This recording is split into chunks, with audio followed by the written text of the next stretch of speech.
Zhao Enyu sama sekali tidak menyangka bahwa bukan permintaan maaf dari Ji Qinglin yang dia terima, melainkan pukulan keras dari ayahnya. Sambil menangis dan meraung, dia berkata, Ayah bukannya membelaku, malah memukulku. Ibu, nasibku benar-benar malang. Sudah dipukul orang di luar, di rumah juga dihajar. Begitu dia menyebut ibunya, cambuk yang mengenai tubuhnya semakin kencang. Dasar tak tahu malu, sama sekali tak punya harga diri. Siapa yang mengajarimu melirik istri orang lain? Lain soal kalau hanya main-main dengan wanita lain. Tapi kau bahkan berani berpikir macam-macam tentang gadis keluarga. Yang, dasar anak tak berguna. Kalau sampai kau mati, aku tak perlu repot lagi. Zhao Enyu menangis tanpa henti. Tapi sama sekali tak berani membalas dengan kalimat, Ayah juga tak lebih baik dariku. Akhirnya, insiden ini pun berakhir dengan Zhao Enyu terkapar di tempat tidur selama sebulan, sebagai penghentian sementara. Setelah melihat keterpurukan Ji Qinglin, suasana hati Yang Huiqing juga jadi tidak baik. Untuk pertama kalinya, dia melihat sisi lemah seorang pria. Tak begitu kuat, sampai bisa segalanya, dan bahkan harus menahan perasaan. Justru hal ini membuatnya merasa iba dan bersalah. Bahkan terlintas pikiran bahwa tak perlu datang ke keluarga Zhao. Toh kulit yang lecet bisa sembuh dalam beberapa hari. Namun, kata-kata itu tak pernah terucap. Yang ada, sepanjang hari dia gelisah. Setiap 10 menit turun ke bawah meminta ini dan itu. Minta air madu bilang terlalu manis. Air lemon dibilang terlalu asam. Bilang jeruk tak enak. Stroberi juga dibilang kecil. Membuat bibi rumah jadi sibuk. Mendengar suara mobil, dengan sandal yang dipakai seadanya dia langsung berlari keluar. Ujung roknya melambai ditiup angin. Saat berhenti di depan Ji Qinglin, helaian rambutnya yang terbang baru perlahan turun. Ji Qinglin melihat wajahnya yang sedikit terengah. Pipi memerah, memakai sandal dan baju rumah. Dia tertawa kecil, membungkuk, dan mencubit pipinya. Matanya memancarkan kasih sayang. Sudah tak marah lagi? Yang Huiqing terdiam, bingung. Sebenarnya, siapa yang ngambek duluan? Tak lama kemudian, Nyonya tuaku datang tanpa pemberitahuan. Dengan sikap hormat, dia berkata, Jenderal tua ingin segera menimang cucu laki-laki, jadi saya datang untuk membantu kalian menjaga kondisi tubuh. Sambil tersenyum meminta maaf, dia menambahkan, Saya juga ingin belajar masakan favorit Nyonya kecil, agar lain kali di rumah besar Anda tidak perlu makan dengan terpaksa. Kalimat terakhir seperti menyindir bahwa Yang Huiqing terlalu pilih-pilih dan kurang bijak. Tapi Yang Huiqing pura-pura tak mengerti, tetap menyambut tamu dengan sopan. Nyonya tuaku datang dengan seorang bibi muda dan seorang koki berwajah jujur. Membawa peralatan, seperti pelayan istana kekaisaran. Datang dengan perintah yang tak boleh ditolak. Yang Huiqing agak bingung. Saya memang agak pilih-pilih, sudah bawa koki dari Jingrong, ditambah bibi Zhang di sini. Rumah ini kecil, takutnya orang yang dibawa nenek Q tak ada tempat untuk tinggal. Nyonya tuaku melambaikan tangan. Mereka hanya akan datang saat waktu makan. Sambil menunjuk ke arah Yang Huiqing, ia berkata sambil tersenyum. Dikhususkan untuk memasak yang menyehatkan bagi kalian berdua. Yang Huiqing merasa pusing dan buru-buru naik ke atas, membiarkan mereka sibuk di bawah. Langsung mengambil ponsel dan menelepon. Setelah 2 kali nada dering, Ji Qinglin menjawab. Ada apa? Ini pertama kalinya dia meneleponnya. Tolong aku, nenekku sudah tinggal di sini. Katanya mau menjaga kesehatan kita. Nada suara penuh kewaspadaan terdengar dari Yang Huiqing. Sementara Ji Qinglin hanya tertawa pelan di seberang. Yang Huiqing di sisi lain cemberut, merasa tak habis pikir dia masih bisa tertawa. Dia tak perlu berurusan dengan nenekku yang tinggal bersama mereka. Tapi, dirinya akan berhadapan langsung setiap hari. Kau masih bisa tertawa. Apa kau tidak peduli? Dia bilang ingin membantu kita menjaga kesehatan. Di sana, Ji Qinglin terdengar berpikir serius sejenak. Aku sih tak butuh itu. Tapi kau manfaatkan kesempatan ini untuk menjaga kesehatanmu. Yang Huiqing tahu maksud tersiratnya dan langsung kesal. Menutup telepon tanpa mau mendengar omong kosongnya lagi. Tak lama, Sebuah pesan dari Ji Qinglin masuk di WeChat. Nenekku memang suka bicara, tapi sebenarnya baik hati. Kamu kalau malas bertemu, hindari saja. Tak lupa mengirimkan stiker anjing Shiba Inu yang sedang dielus kepalanya. Yang Hui Qing merasa dia diperlakukan seperti anjing Shiba Inu yang mengibas-ibaskan ekornya. Tapi ternyata merasa terhibur juga. Malamnya, Ji Qinglin pulang membawa sekantong kue kacang merah hangat. Di depan nenekku yang tersenyum memperhatikan mereka, dia berkata, Dia ini doyan ngemil, selalu minta bawakan hal-hal seperti ini. nenekku hanya berkomentar bahwa kasih sayang pasangan muda adalah hal yang baik. Di belakangnya, Yang Hui Qing mencubit pinggang Ji Qinglin. Dia hanya pernah memintanya membawakan sekali saja. Dia meraih tangannya, mengangguk pada nenekku, dan menggandengnya ke atas. Begitu masuk ke kamar, dia langsung menyudutkan Yang Hui Qing ke belakang pintu. Berbisik di telinganya. Malam ini jangan terlalu keras. Pipi Yang Hui Qing memerah. Astaga, kenapa orang ini semakin tidak tahu malu? Dia mendorongnya menjauh. Aku juga tidak janji apa-apa. Ji Qinglin hanya tersenyum, lalu berganti baju. Melepas kemeja yang memperlihatkan punggung lebar dan garis pinggang yang kuat seperti model. Sambil setengah berbalik, dia mengenakan baju rumahnya. Dalam hal ini, kamu tak punya hak bicara. Yang Hui Qing tak bisa membalas. Memang tak ada yang bisa dikatakan. Makan malamnya adalah sup labu dengan tiram, ikan hiu kukus, dan satu mangkuk besar susu kambing. Sementara di piring Ji Qinglin hanya ada ayam dan hati babi biasa. Nenekku kemudian menghidangkan sepiring tumis sayuran. Karena tubuh Nyonya Muda agak lemah, perlu banyak asupan. Ji Qinglin setuju tanpa ragu. Rasa susu kambing yang tajam membuatnya hanya bisa minum satu mangkuk. Mata Yang Hui Qing sampai berkaca-kaca, memohon bantuan pada Ji Qinglin.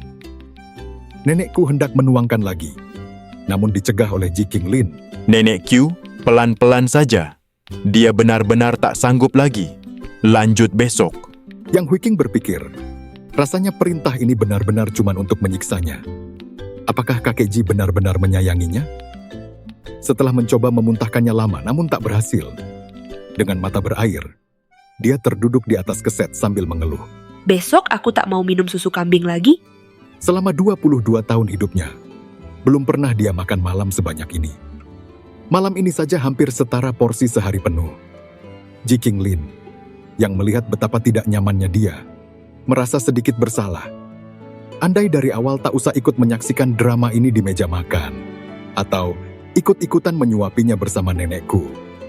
Dia berlutut di sampingnya, menyentuh perut kecilnya yang kembung, lalu tak tahan tertawa kecil. Perut buncit ini begitu menggemaskan. Yang Hui Qing langsung menepis tangannya. Kamu juga ikut-ikutan mengerjaiku seperti nenekku. Ji Qinglin hanya bisa mengakui kesalahan, mengangkatnya dari lantai, dan membantu berdiri tegak.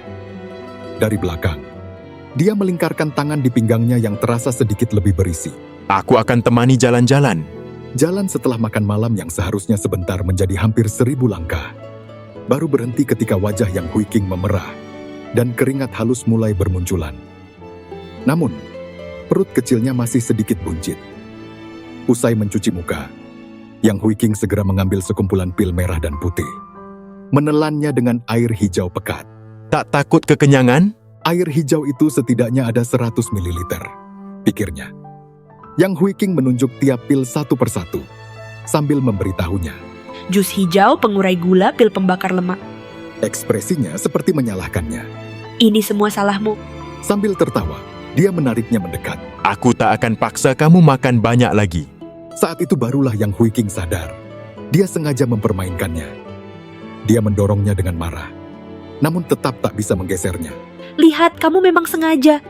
Wajahnya seperti kucing biru Rusia yang marah, namun tetap anggun. Dengan dagu terangkat dan punggung tegak, memandangnya dengan lirikan tajam. Ji Qinglin mengangkat kedua tangan, berpura-pura jujur. Kupikir kalau kamu makan lebih banyak, kamu akan lebih bertenaga.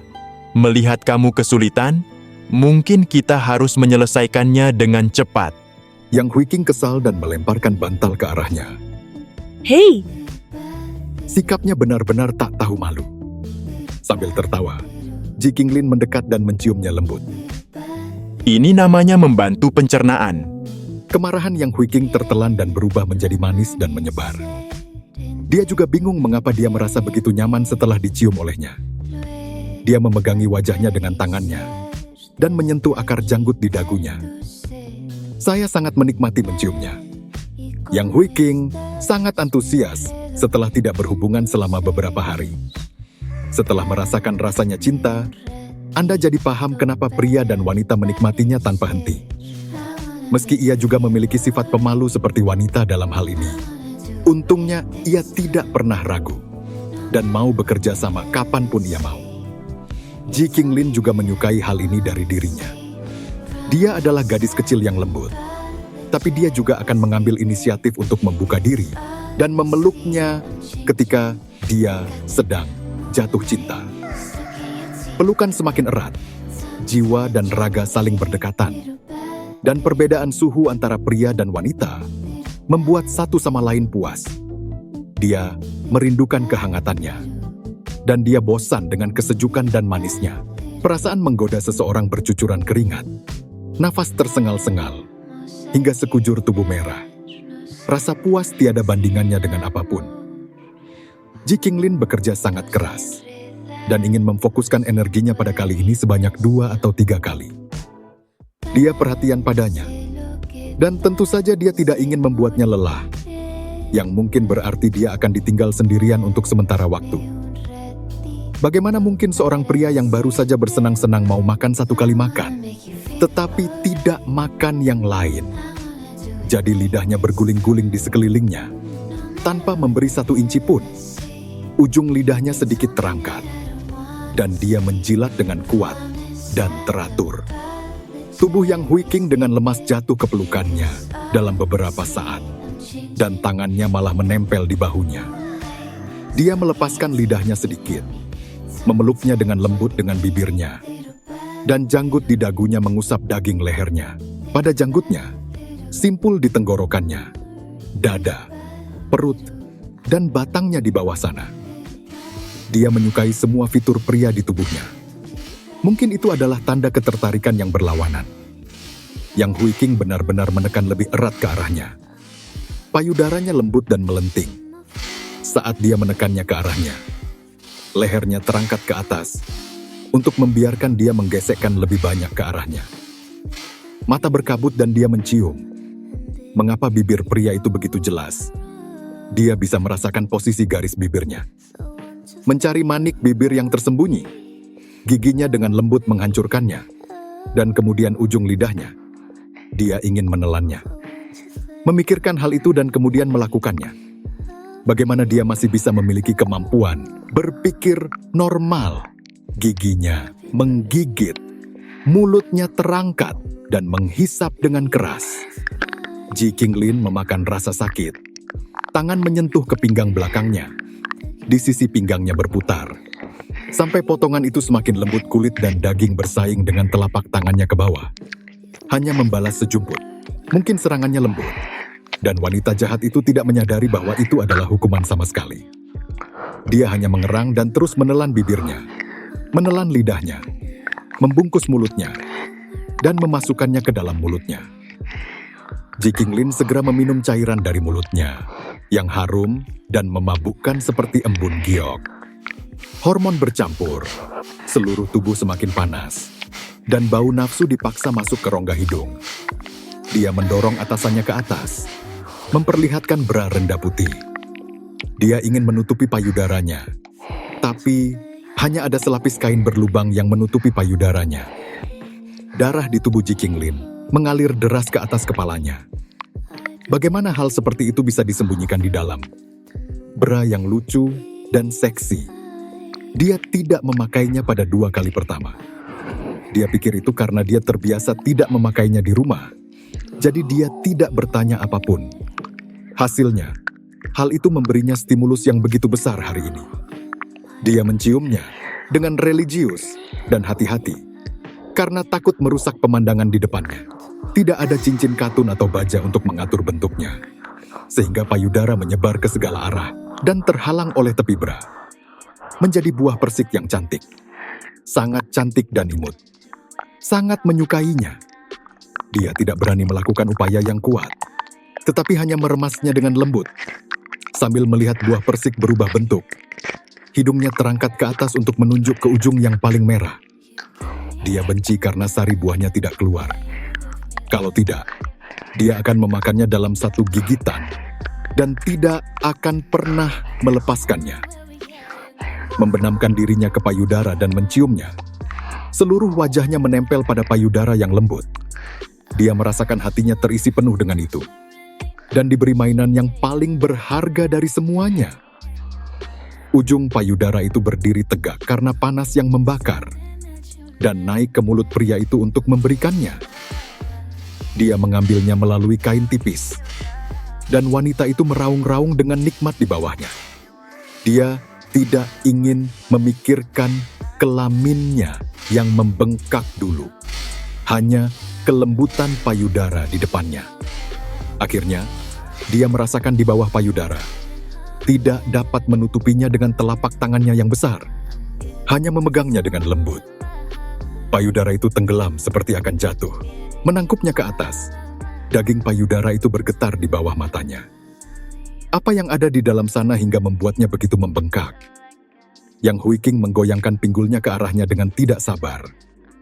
Dia membelai bagian yang basah dan lembut untuk menghiburnya. Biarkan aku menciumnya lagi. Oh, bagaimana dia bisa begitu toleran?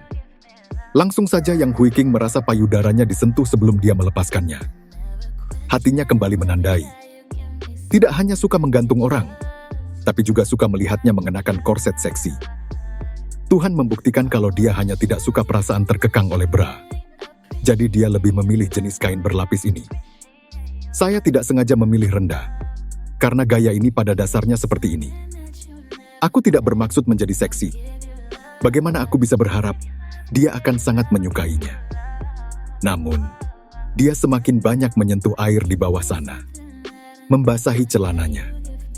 Dia menolak dan melepaskannya dengan kakinya. Ji Qinglin tersenyum jahat dan menyentuh ujung celanaku.